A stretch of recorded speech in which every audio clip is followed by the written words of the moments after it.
transforma, enriquece, educa, pero sobre todo da libertad. 44 Feria Internacional del Libro del Palacio de Minería, un clásico de la Ciudad de México, del 23 de febrero al 6 de marzo de 2023. Invita a la UNAM a través de su Facultad de Ingeniería, la feria del libro más antigua del país. Recuerda, más libros, más libres.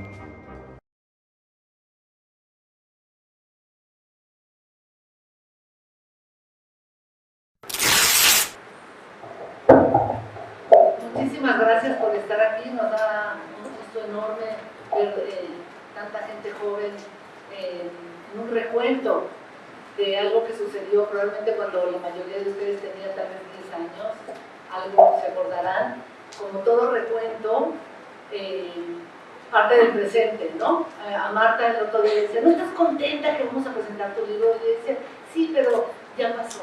Y vamos a ver cómo no va a pasar. Vamos a ver entre Rebeca y yo, y la vamos a Marta como a llamar a seguir dando cuenta, porque lo que hace Marta muy bien es dar cuenta de lo político, de lo afectivo, del movimiento feminista, de lo que nos falta, de dónde vamos, de lo que queremos, con quién lo queremos, de lo que nos falta. Es experta en dar cuenta, y cada momento del recuento es una oportunidad, y eso lo dice Marta en la introducción, que hace que es muy buena, es muy potente, es cortita y muy significativa. Lo primero que dice es, recontar es darte la oportunidad de, con mucha estrategia, apuntar a las avenidas que hay abiertas en el futuro para seguir insistiendo en que el cuerpo es nuestro, el derecho a decidir, la libertad sexual, el goce, vivir con alegría y con responsabilidad y uniéndonos para el cambio, todas estas cosas que Marta les va a saber decir mucho mejor que yo. Estamos aquí para celebrar la reedición de un libro que se hizo hace más o menos 13 años, cuando el CIEC todavía era programa, era un programa universitario de estudios de género, y acabábamos de reunirnos entre muchas mujeres con varios liderazgos, pero entre ellos el de Marta Lamas, un liderazgo inteligente, estratégico, con mucha idea de lo que significa lo político y de lo que significa el activismo académico. Hay que preguntarle a Marta qué significa. Ella se autonombra como una activista académica. ¿Qué quiere decir? Es casi un oxímoron, porque las activistas, y lo vemos hasta al final de su texto, casi no recuentan, ¿no? Las activistas hacen, accionan, y falta ese ejercicio de remontar, ¿no? Le vamos a pedir a Marta después que nos hable del pequeño grupo, porque en esas formaciones feministas lo que se hacía era, ¿qué te pasó? ¿Cómo te pasó? ¿Quién eres? ¿Qué te duele? Y había pues, mujeres escuchando, ¿no? Y parece que hemos perdido hay un feminismo que escucha, que recuenta, que aquilata las experiencias de esos dolores para convertirlos, eso personal, en político, y derivar en estrategias de apertura y de diálogo. Y parece que hay otro feminismo que está nada más pensando en formas más militantes de continuar con una idea que se repite y se repite y se repite y no se transforma, y que tiene en su DNA más bien el giro punitivo, ¿no? De castigar, de reducir, y hay otro feminismo que es del placer, del contar, del abrir y del organizar, ¿no? Y estamos aquí Rebeca Ramos y yo. Rebeca Ramos es directora de GIDE, y espero que podamos en este ratito dar cuenta qué significa GIDE en la historia del feminismo, qué significa el grupo de producción de Elegida, la isla que es de información, ¿no? La idea era, vamos a cambiar la balanza de lo que significa parir, de lo que significa que una niña de 10 años esté embarazada, y que un grupo de políticas diga, bueno, no está en riesgo su vida, puede parir si se le hace cesárea, que los pedos se te vayan, de qué tienes que hacer, cómo tienes que informar, qué tienes que decir para que ciertas cosas no sucedan, ¿no? Y Marta, con mucha idea, circuló del pequeño grupo que era esto en los 70s. A lo mejor podemos pedirle a Marta, ¿no vas a apuntar?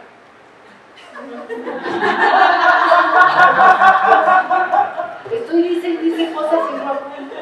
Bueno, yo, el pequeño grupo, es que creo que eso fue súper sexy. Marta lo cuenta, increíble, lo cuenta como en los 70s, cuando tenía 23 años, que tuvo su único hijo deseado. Ahí empezó como a pensar, vino un coloquio que tenía que hacer una plática y ahí se le vino encima que no todos eran hijos deseados y que había pues, grandes problemas cuando pues, albergabas un embrión, no debe ser un embrión, y ibas a dar lugar a un ser humano sin quererlo. Entonces, el pequeño grupo fue, creo que para Marta y para muchas de nosotras, yo no tuve exactamente, yo no le denominé el pequeño grupo, pero era esta primera forma de conversación entre mujeres que daba la idea de que algo estaba sucediendo, something was going on, algo estaba sucediendo que nos unía a todas en un sentido como doloroso, como opresivo, como incómodo, que empezaba a ser nombrado.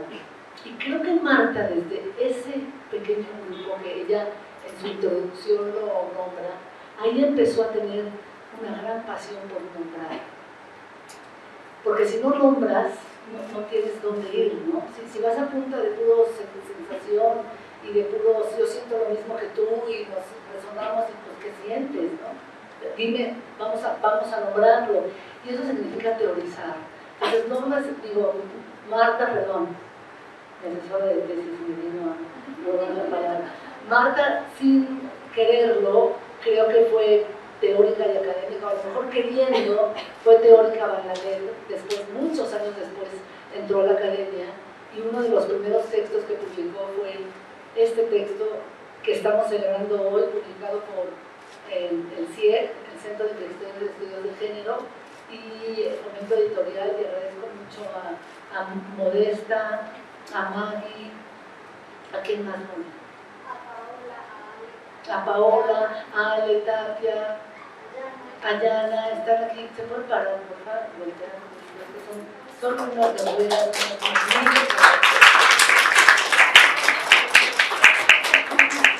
y le pidieron a Marta, este texto, no sé si se acuerdan, eran tan pequeñas, tenían 10 años, pero alrededor de 2007 se hizo todo un asunto jurídico-cultural para que se despenalizara el aborto. Y fue muy importante las coaliciones, las alianzas y la construcción de una política para que la Suprema Corte pudiera pues, dar el fallo de la despenalización del aborto.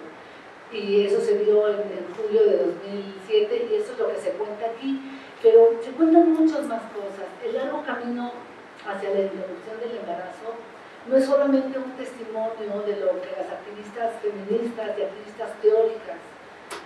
Eso me parece súper importante, Marta. ¿Por qué te interesa tanto nombrar? Al final del texto, Marta dice, ojalá muchas activistas tomen la palabra y usa la palabra confesión.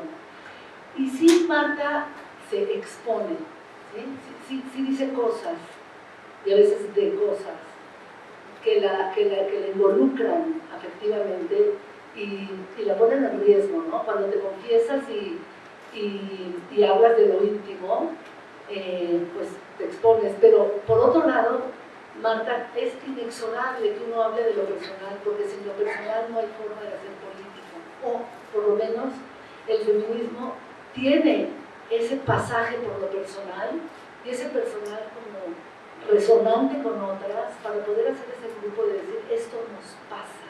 Y cuando nos pasa esto en el ámbito de lo íntimo, cuando nos pasa en grupo algo del orden de lo secreto que no se sabe y se empieza a nombrar, ahí sucede el evento de lo político.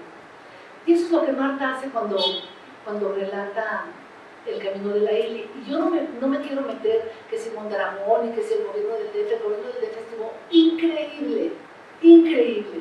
Le entró, cuando ya se aprobó la ILE, le entró a hacer los hospitales. Yo me acuerdo de esa época, Marta, de una especie como de exuberancia, porque se hicieron los hospitales, se hicieron las clínicas, se entendió lo que se tenía que hacer. ¿Qué pasó? ¿Cómo entendió el gobierno lo que se tenía que hacer? ¿Y qué lugar tuvieron las feministas como tú, Marta? No, yo sé que a ti no te gusta mucho hablar de ti, sí, pero digamos como tú, las feministas como tú que estaban encargadas de salirse de eso de que si con el gobierno, no, el gobierno y lo anticapitalista, antirracista y antipatriarcal y anti, no se puede hablar con las instituciones hay que hablar. Y sucede que Marta, en su devenir feminista, está en el pequeño grupo y se fascina y quiere mucho a sus amigas y las amigas la quieren a ella. Y hay una cosa del orden de lo afectivo, de lo amoroso, de lo amistoso, que después se rompe cuando Marta y otras feministas sienten que hay necesidad como de aliarse, de pactar, de dialogar y no solamente de decir gobierno mafioso, corrupto, y nosotras somos las feministas que queremos la libertad, la justicia, y el gobierno es el opresor, y el reductor, y el marginador. Ahí hay como otro momento que narra el libro, donde hay que pasar como al diálogo, hay que pasar a la conversación, hay que pasar a momentos de convergencia, no de amistades íntimas y infinitas con los sujetos gubernamentales o de la negociación, sino con breves puntales de negociación. Y creo que eso es algo que Marta nos puede enseñar como jóvenes que estamos ahorita en la marea verde, ¿no? En la marea verde tira estatuas y hace pintas y se pone y es una cosa increíble de la rabia y demás. Y luego, ¿a qué hora sucede ese evento político, que es el evento de la traducción, de la toma de la palabra, de ponerle nombre a las cosas y que sepas qué está pasando, que sepas a dónde vas y que sepas qué hace falta y con quién hay que hablar, en qué momento sucede eso. Eso viene en el libro, este libro, pero luego hay otro que no se está presentando aquí, que es súper importante, que es el que hizo hace un año, que se llama Dolor y Política, y lo hizo después de eventos muy fuertes como los de aquí. O sea, Marta se pone como en el estrado y en el escenario, ¿no? También aquí hay momentos muy difíciles, después de que se gana la ILE.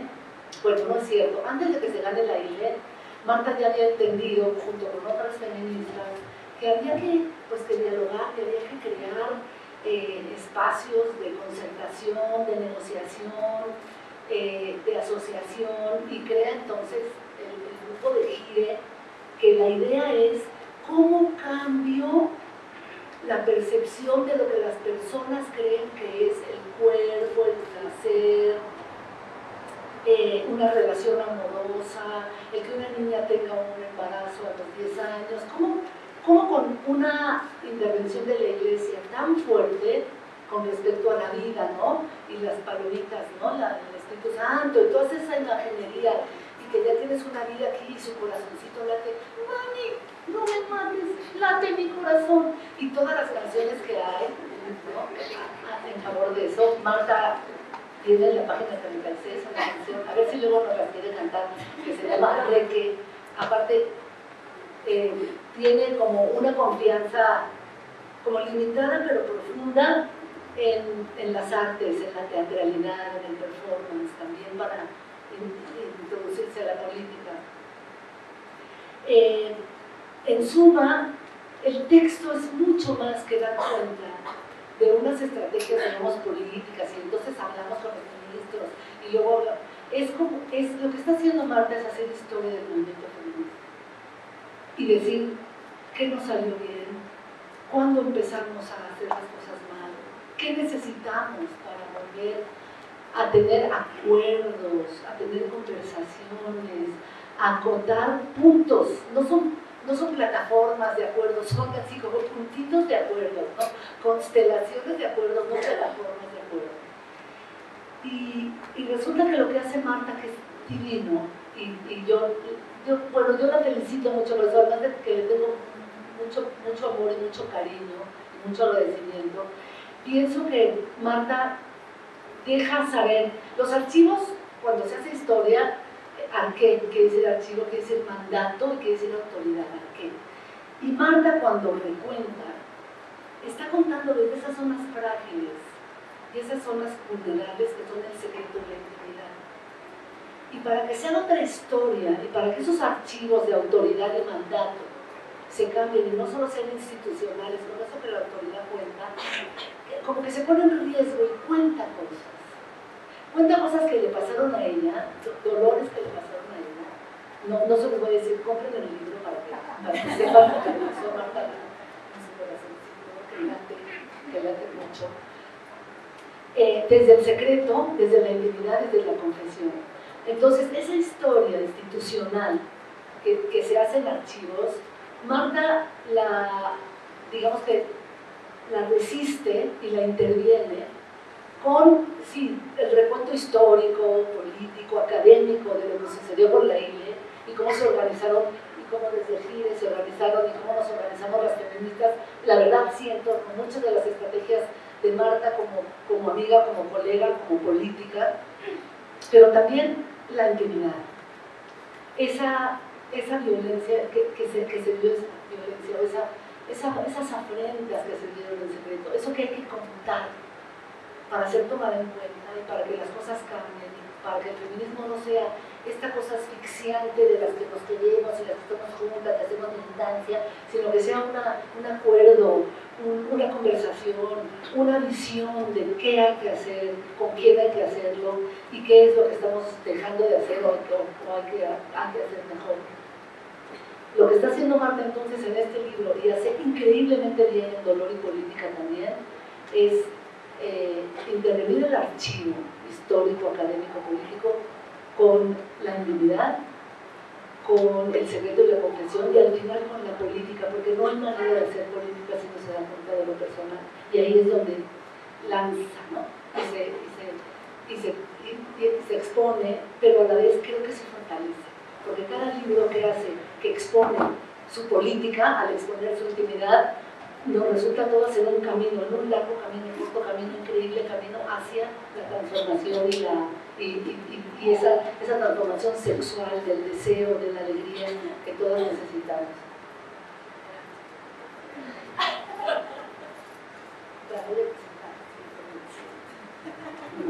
Ya no presenté a Marta, me hace una gracia, miren. Esta es la biografía de Marta Lamas, que es la más importante. Esta es la mía, que soy la menos y tiene como una cuartilla. Y esta es la de Rebeca, que es la segunda importante que tengo aquí. Entonces, dos líneas, ¿no? De Marta Lamas. Ahora, Rebeca, me encanta. Rebeca Ramos es abogada por la Escuela Libre de Derecho y maestra en Derechos Humanos por la Ibero. Comenzó a trabajar en GIRE en enero de 2012. Eras una niña. Sí, así jovencita, y fue coordinadora del área de incidencia en política pública. Y cuéntanos mucho de GIRE, ¿no? También porque de ahí viene toda su fuerza también. Desde marzo del 20 es la directora ejecutiva de GIRE. Anteriormente fue asesora parlamentaria y formó parte del grupo de trabajo para la reforma constitucional sobre derechos humanos. Rebeca también fue coordinadora general del Centro Jurídico para los Derechos Humanos y ha participado en diversas publicaciones. Me encanta. Porque ella dice, cuando el patriarcado caiga, quiero abrir una librería y beber café. No, pues sea. Gracias, Rebeca.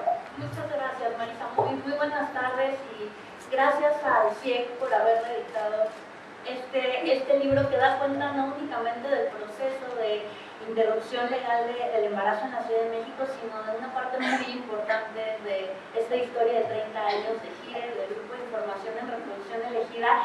Y bueno, justo estamos en el año de los 30 años, aunque GIRE se fundó realmente en 1991, tomamos la fecha legal de que es 92, y en este año en donde pues hemos visto mucho hacia atrás, sobre lo que ha hecho GIRE, sobre la historia de esta organización con objetivos feministas, que ya Marta nos lo pone en el libro, en donde pues el objetivo básicamente de Marta y de Patricia Mercado fue tener un grupo más operativo que impulsara algo muy concreto, que era la despenalización del aborto en México, tomar la ley de salud del entonces Distrito Federal, sino que hay algo que a mí me sigue impactando ahora como directora de GIRE y antes como integrante de esta organización a la que quiero tanto y ha sido sin lugar a dudas el lugar en donde me he formado profesionalmente y como feminista,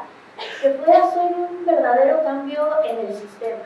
O sea, le pegó este tema de despenalizar el aborto, no fue nada más lograr una votación en la Asamblea Legislativa del Distrito Federal y lograr que se publicara en la Gaceta y quedara en el papel, sino que al día siguiente prácticamente las mujeres estaban acudiendo a los servicios de salud locales y se estaba prestando ese servicio, ¿no? Se mueven ahí voluntades políticas, capacidades técnicas para que efectivamente las mujeres y quienes necesitaran un aborto durante las primeras 12 semanas de gestación tuvieran un servicio gratuito, en donde no se pusiera seguro, por supuesto, en donde no se estuvieran cuestionando el origen de ese embarazo no deseado. Y entonces ahí se le pega a un lugar en el sistema de salud, además, con hábitos, con unos contextos muy patriarcales, en donde el médico es quien tiene la autoridad, en donde se prestan de muchas maneras estos servicios, entendiéndolos como un favor o una preventa que da el Estado, y aquí se cambió esa idea en términos de estar ejerciendo un derecho. Y el otro sistema que tampoco es nada fácil de golpear en términos de estas ideas patriarcales, misóginas, ha sido también el sistema judicial y el sistema jurídico en general. ¿Cómo entendemos una interrupción voluntaria del embarazo? Pasar, no lo hemos logrado todavía en México, pero sin lugar a dudas lo que sucedió en abril de 2007 en la Ciudad de México fue fundamental para todo lo que estamos viviendo hoy en día, no únicamente en México, sino en América Latina, y que hoy portemos muchísimas de nosotras este pañuelo verde que dice claramente: exijo pues abortos legales, seguros y gratuitos. Y cómo desde el derecho, que también tiene unas estructuras bastante complejas y que nace de un contexto y de unas ideologías que tienen que ver mucho con la moral católica, con las visiones judeocristianas, hemos ido moviendo la definición de aborto voluntario. Y hoy lo que vemos con la Marea Verde, esta movilización social que, si bien nace en Argentina y toma una fuerza importantísima en 2018, cuando no se logra la despenalización en el Congreso de aquel país, pero estábamos a 2 años de lograrlo, ha tenido 2 elementos que me parecen fundamentales. Uno, la movilización social, y que tengamos hoy un símbolo, que salgamos a las calles a exigir de manera masiva este derecho para las mujeres y para las personas gestantes, pero además que haya cambios a nivel de los sistemas del Estado. En Argentina lo vimos con la despenalización en el año 2020 del aborto voluntario de las 14 primeras semanas de gestación. En Colombia se logra hace un año esta sentencia que despenaliza el aborto a las 24 semanas. Y en el caso de México tenemos de las dos, ¿no? Tenemos esta sentencia increíble de septiembre de 2021, en donde la Corte por unanimidad dice: criminalizar de manera absoluta el aborto va en contra de la Constitución, viola derechos humanos. Y además tenemos ya 11 estados en donde el aborto, por lo menos en el primer trimestre, deja de ser un delito y tiene que ser considerado como un servicio de salud. Entonces, creo que aquí, en lo que estamos viviendo el día de hoy en términos de esta marea verde, voltear y leer esta nueva edición de Largo Camino hacia la interrupción legal del embarazo, para mí, y sí voy a llevar agua a mi molino, viniendo además del mundo de la defensa un poquito más general de los derechos humanos, esa experiencia en particular que Marta describe, en donde describe cómo forma Gire, los objetivos de Gire, cómo Gire participa de este proceso junto a las otras 4 organizaciones de la Alianza Nacional por el Derecho a Decidir, es para mí uno de esos ejemplos muy exitosos en términos de una intervención en política pública desde el marco de los derechos humanos. Creo que además en todo el contexto en el que vivimos actualmente en este país, con una violencia generalizada, con zonas en donde el Estado ni siquiera puede entrar, tenemos altos números de desapariciones forzadas, de homicidios, pero lo que se hizo en los años 2000, en el 2007 en específico, con el Estado, en un tema que polariza tanto, en donde hay tantos factores de poder no formales, pero muy poderosos, como es la jerarquía de la Iglesia Católica, como son determinados empresarios, mover el discurso público y lograr no únicamente un cambio en la legislación, sino que se prestaran efectivamente los servicios. Hoy lo estamos viendo, sí, estamos celebrando estos 11 estados, estas 11 entidades federativas en donde ya el aborto dejó de ser un delito, pero no necesariamente en todas se están prestando los servicios. En el caso de la Ciudad de México se prestaron desde el día 1, y ahí es interesantísimo ver y leer cómo Marta nos cuenta el lugar, el rol que tuvo cada una de las organizaciones, estas reuniones con los encargados del gobierno en aquella época del Distrito Federal, de la Secretaría de Salud, y cómo se va armando todo esto en torno a una causa en común. Se dejó atrás un poco el golpeteo político, esta necesidad que a veces tenemos en las organizaciones de la sociedad civil de decir, híjole, todo está terrible para conseguir mejor un financiamiento. Y el caso de Gira, el caso de la alianza con interrupción legal del embarazo, es justo lo contrario. Lo que hemos dado cuenta es de un caso de éxito, que sin lugar a dudas hay muchísimas cosas que hacer. Yo creo que ahora lo tenemos muy claro, y además con la experiencia de causa justa de las colombianas, el objetivo, y ya lo teníamos, Marta lo dice en este libro, es penalizar por completo el aborto, sacarlo del ámbito del derecho penal, pero por supuesto que hay que utilizar estos métodos reformistas para lograr los objetivos radicales. Totalmente.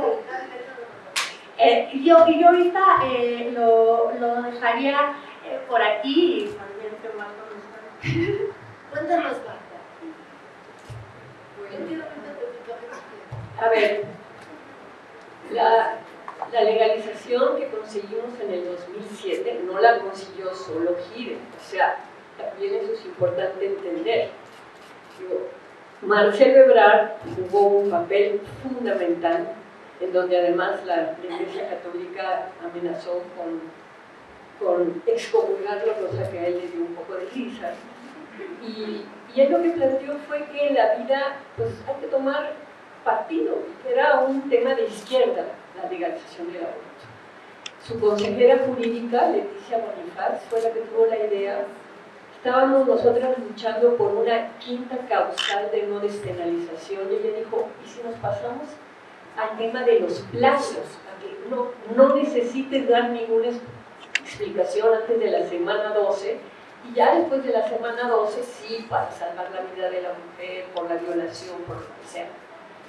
Jugaron a favor de todo el proceso muchísimos grupos de periodistas, grupos de médicos, el Colegio de Bioética y los propios ministros de la Suprema Corte, los progresistas, porque también había ministros en la Suprema Corte muy conservadores. Creo que fue, y eso intento relatarlo en el libro, demostrar la confluencia, cómo una causa requiere la articulación con otros grupos y con otros campos de trabajo, ¿no? Eso fue como muy importante. Lo que nos propusimos al principio fue cambiar la narrativa con la que se hablaba de aborto. O sea, los propios periodistas, cuando alguien quería hablar del tema, le preguntaban, ¿está usted a favor o en contra del aborto? Pues no, todo el mundo va a decir que está en contra del aborto. ¿Quién va a decir que está a favor del aborto? ni nosotros vamos a decir que estamos a favor del aborto. El punto era plantear quién debe tomar la decisión del aborto. Entonces, lo primero que se nos ocurrió aquí es hacer una encuesta con Gallup, una encuesta representativa en todo el país, pero donde la pregunta era quién debe de tomar la decisión del aborto, y había 6 opciones: la mujer, el marido o pareja, el diputado o la diputada, el médico, el sacerdote, así. El 80% en esa encuesta representativa decía que la mujer. Eso nos dio como mucha seguridad de que no estábamos tan locas como pensábamos que la gente decía están locas como van a legalizar el aborto. Y empezó todo un trabajo muy de la mano de Patricia Mercado. Hicimos una mancuerna en donde nos repartíamos.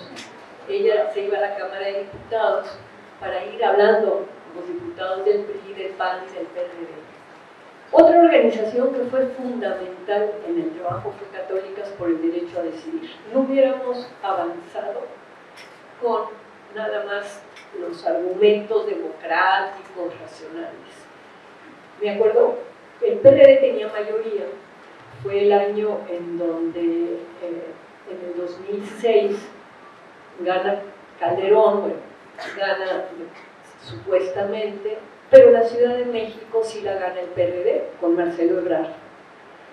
Y pudimos trabajar con las diputadas y los diputados del PRD, muchos de los cuales tenían un conflicto, porque eran creyentes y decían, híjole, ¿yo cómo voy a votar cuando en la iglesia mi sacerdote está diciendo que este es un crimen, etcétera? Entonces, todo el trabajo que hizo Católicas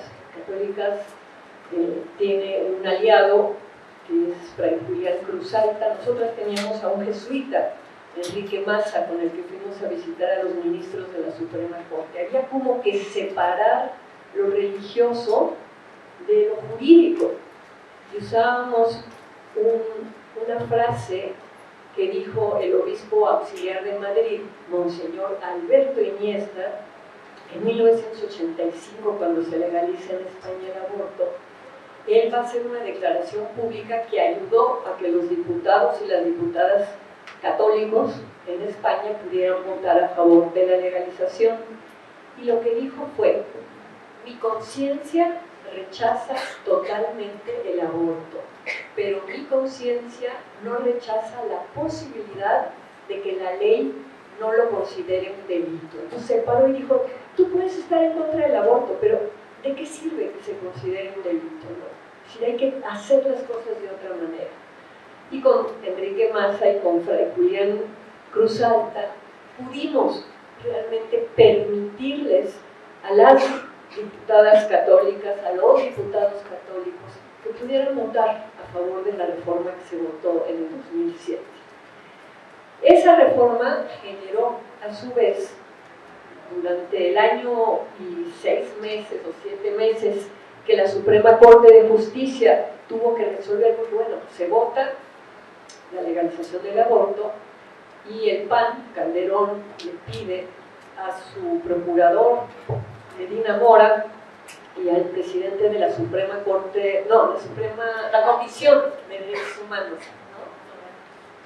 José Luis Soberano, les pide que metan un recurso diciendo que es anticonstitucional lo que se votó. Y la Suprema Corte se va a tardar 1 año y 6 meses en decir que no es inconstitucional. Y en ese año y 6 meses, 2 conservadores, PRI y PAN en ese momento, fueron cocinando que si salía una resolución diciendo que sí era legal, pues que todas las demás entidades federativas iba a pasar lo que está pasando ahorita, que iban a empezar a despenalizar, y que para blindar a los estados que no legalizaran el aborto, había que cambiar la constitución de cada estado y proteger la vida desde el momento de la concepción.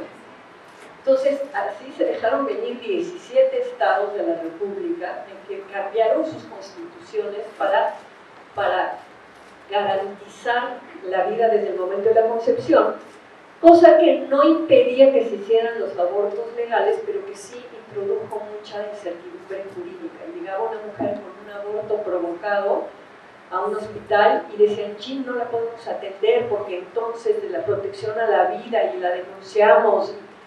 Fue una absoluta pesadilla. Por suerte ahora, en la resolución que decía Rebeca, la que fue en septiembre del 2021, la Suprema Corte va a hacer 3 resoluciones, es decir, que no se puede criminalizar a las mujeres que abortan, que ninguna constitución estatal puede definir en qué momento empieza la vida, entonces que eso no es válido. Y la tercera tenía que ver con la objeción de conciencia, que si un médico realmente es muy católico, para él es un problema de conciencia hacer un aborto, tiene derecho a decir yo no hago abortos, excepto si la persona que llega en ese momento está muy grave y hay que intervenirla y eres el único médico que hay en ese hospital o en esa clínica, ahí sí la objeción de conciencia no funciona. Entonces así ha sido, digamos, este avance que ha llegado en este momento. Algo también muy interesante, cuando Andrés Manuel en campaña se le preguntaba si estaba a favor del aborto o qué iba a hacer con el aborto, él siempre dijo que lo iba a poner a debate, que iba a hacer una especie de plebiscito sobre qué pensaba la ciudadanía sobre el aborto. Y las feministas nos preocupábamos mucho porque decíamos, chinos, va a ganar la derecha que va a sacar a toda su gente para decir, no legalicen el aborto. Pero, oh sorpresa, con Morena empiezan los estados a legalizar el aborto con los diputados, hay muchas diputadas feministas en Morena, y el primer estado que legalizan sale un tuit de Palacio Nacional diciendo celebramos que el Congreso de Oaxaca haya despenalizado el aborto. Y Andrés Manuel ha estado calladito y las morenistas han estado avanzando en cada uno de los estados, empujadas por la Marea Verde y empujadas por una red de apoyo de muchas organizaciones como GIRE, asociaciones civiles, como las que formaron la Alianza Nacional por el Derecho a Decidir. Entonces, dicen que hechos son amores y no buenas razones, es decir, independientemente de que se lo veía como muy prudente al presidente de decir yo lo voy a poner en discusión, bueno, los congresos locales han podido avanzar. Y está claro que si Andrés Manuel hubiera querido oponerse y hubiera desde Palacio una línea de que no se legalice el aborto, no se estaría legalizando. Entonces, hay que hacer la interpretación de que está permitiendo hasta donde sus posibilidades le dan, ¿no? Pues que avance lo que es una medida de absoluta justicia. A mí me sorprendió mucho que quisiera la Dirección de Publicaciones de la UNAM volver a reprimir este libro. Aquí está mi editora, Mode, me dijo que lo único que tenía yo que hacer era un prólogo para poner un poco en contexto lo que había pasado desde que se publicó la primera vez el libro en el 2015. Y bueno, ahora, 8 años después, nos encontramos con que en Estados Unidos la Suprema Corte cancela el derecho al aborto y por otro lado en Francia ahorita están discutiendo, ya votó el Senado, falta que vote la Asamblea Nacional, meter el aborto en la Constitución, explicando que no podemos estar, de que si tenemos un gobierno liberal o progresista, se acepta el aborto, pero que si llegan los conservadores, ¿verdad?, se va a quitar. Y como en Europa está ganando la derecha, están ganando los fascistas, pues hay que meterlo como un derecho. Y es bien interesante la discusión en Francia, esa sí no la toco porque es muy reciente, pero vale la pena pensar, porque los senadores, el problema es cómo se redacta. Y entonces los senadores dicen que lo que hay que poner en la Constitución es la libertad de las mujeres de tener un aborto. Y la Asamblea General, que son los diputados y las diputadas, dicen que no es un problema de libertad, que tiene que quedar como un derecho, ¿no?, reglamentado de aborto legal y seguro. Vamos a ver qué pasa. Ya la Unión Europea, con los últimos cambios en Polonia y en Hungría, que eran sociedades que tuvieron el aborto legalizado desde los años 50, Polonia, por ejemplo, ¿no? Y cómo con gobiernos conservadores han ido quitando las razones por las cuales se puede abortar y solamente han dejado el aborto para salvar la vida de la mujer. Y sigue siendo el aborto un tema de discusión política. O sea, tú no sabes si alguien es progresista o conservador, de derecha o de izquierda, con el tema del aborto. Implica todo una... Si somos realmente cuerpos nada más, o si somos seres humanos con la posibilidad de tomar decisiones sobre ese cuerpo. Yo no sé con el tema del tiempo, vamos a terminar en unos 7 minutos, 5 minutos, ¿no? Si hubiera preguntas o si hubiera intervenciones, digo, yo estoy muy contenta, le agradezco mucho a Mode, bueno, a mi jefa, porque es mi jefa. ¿Se imaginan lo que es trabajar con esta mujer? Te rebasa todo el tiempo. Tú llegas así muy decentemente a una junta con Marisa. Oye, Marisa, es que me gustaría que ta. Sí, ya se hacen cosas más. Entonces, todo lo que tú traías así muy tímidamente, Marisa lo sobredimensiona y hace maravillas. Pero bueno, si hay alguna mano levantada, que haga la pregunta ahorita, porque nos van a correr de aquí a las 2:45. Pregúntame de las cositas que dice íntimas y privadas, y de su papá, y de que dice cosas. Bueno, tú Dice puedes... cosas en la introducción que son de secreto, de confesión, de todo esto que ya dijeron, pero está toda la parte de Bueno, lo que sí, dolió, cuento. lo que hizo, con lo que le decían, lo que sufrió, o sea, todo esto está súper bonito, pero lo bonito del libro también es que hay una confesión, no es solamente este relato, hay una confesión. Y eso es la política, porque la apuesta de Marta es que si no te confiesas, si no es una cosa personal, pasional, íntima, la política no tiene esa fuerza. Pero no solo si te confiesas, si somos capaces de establecer alianzas. Eso es lo más importante en este momento para el feminismo. Imagínense en Argentina, con Papa argentino, que el Papa, digo, la figura del Papa es una figura, digamos, muy fuerte. En un país que no tuvo una revolución socialista como la tuvimos en México, en un país en donde en 1993, cuando sube Menem, la Constitución argentina decía que para ser presidente tenías que ser católico. O sea, son muchísimos los argentinos. Yo soy hija de argentinos, así que sé de lo que les hablo. Bueno, mis papás no eran muchos, pero son muy... Y en ese país de muchos argentinos, con un papa argentino, las feministas logran desarrollar un movimiento que se llamó Marea Verde, porque se articulan con los sindicatos, con los movimientos de derechos humanos, con el movimiento gay, o sea, logran algo que aquí en México no hemos logrado todavía, y que creo, digo, que ese es uno de los grandes desafíos si queremos en las 20 entidades federativas que nos faltan conseguir el aborto. El aborto no es un tema de las feministas, el aborto es un tema de todos, y todos tenemos que articularnos para empujar algo que tiene que ver con el derecho más básico, que es al tomar decisiones sobre tu cuerpo. Entonces el ejemplo de Argentina es súper interesante y vale mucho la pena que revisen, ¿no? ¿Qué implica articularse?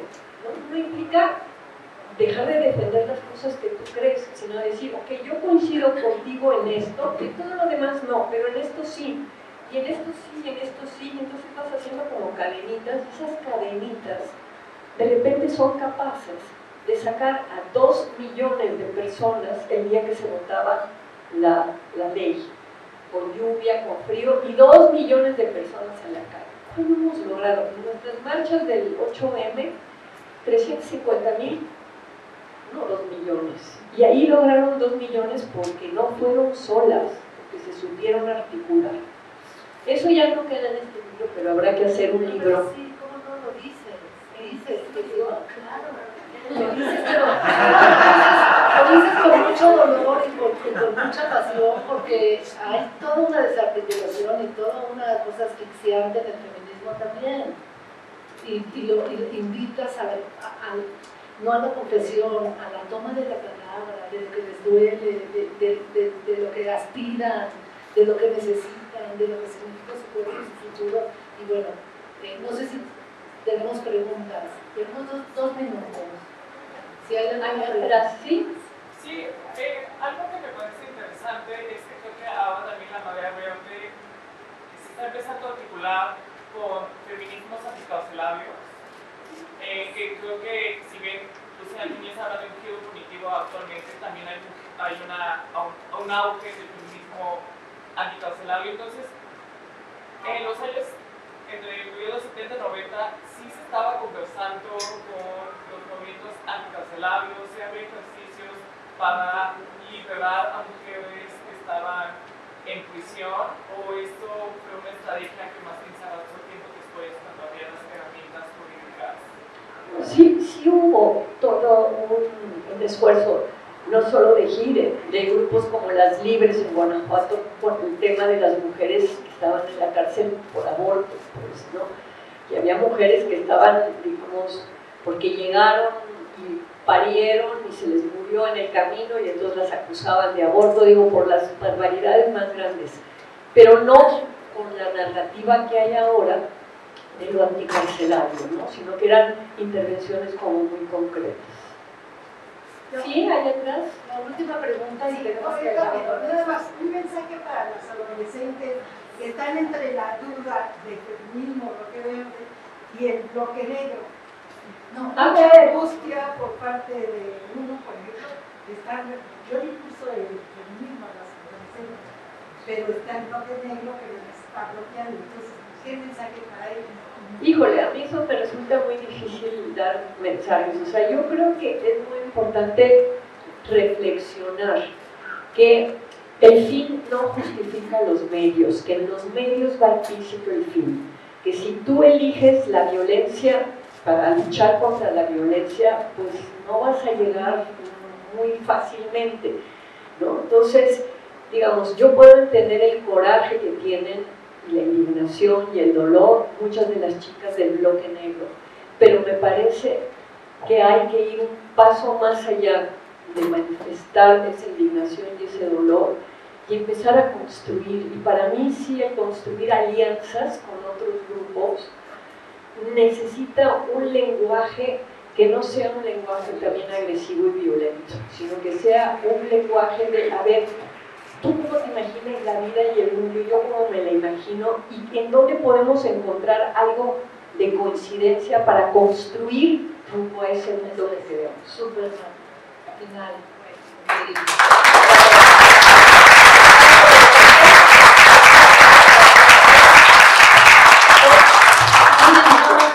Invitarles a leer esto y anunciarles que desde GIRE estamos preparando unos cuadernillos con los procesos de despenalización en los 10 estados.